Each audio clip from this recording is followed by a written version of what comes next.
চাইনি 35 years age ভদ্রমহিলা। এনার মেন সমস্যা হচ্ছে মাল্টিপল ওয়ার্ডস। এই যে একটা ওয়ার্ডস যেটা দেখা যাচ্ছে, এটা বেশ বড় গ্রোথ, বেশ বড় ধরনের গ্রোথ হয়ে আছে। এটা বেশ কিছুদিন ধরে আছে এবং এনার নেক, অ্যারাউন্ড নেক বা এতে চিকে, এগুলোতে সার্ভাইকাল রিজিয়নে প্রচুর ওয়ার্ডস আছে। তবে এরকম আর একটা আছে আর সাইডে। এটা ওনার মেন সমস্যা। এটা কদিন থেকে আসবে? 1 বছর থেকে আছে। 1 বছর থেকে উনি এটাতে ভুগছেন।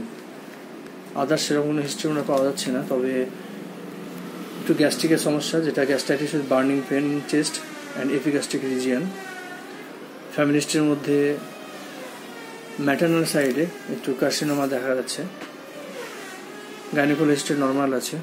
Appetite moderate, thirst moderate, tongue clean and moist, stool regular, desire for tea, বারবার মার্ক করতে যাচ্ছেন desire for tea and meat, thermal reaction comparatively chilly, perspiration copious, sound sleep, একটু হেড স্ট্রং টাইপের আছে। ওনার স্কিনের যে সমস্যা, রাফনেস চলে এসেছে। হাতটা সামনে করুন, স্কিনে একটা রাফনেস চলে আসছে, স্কিনটা নষ্ট হয়ে যাচ্ছে। আর এই ওয়ার্ডসগুলো প্রায় আবার পোর্শনে প্রচুর পরিমাণে আছে, মেনলি লেফট সাইডে আছে। তো এইসব সিমটমসে বেশ করে ওনাকে আরবোভিটিউটি 200 প্রেসক্রাইব করা হলো। আশা করছি ওনার ওয়ার্ডস যেটা আছে পুরো খুলে যাবেন এবং উনি নর্মাল স্কিন ফিরে পাবেন।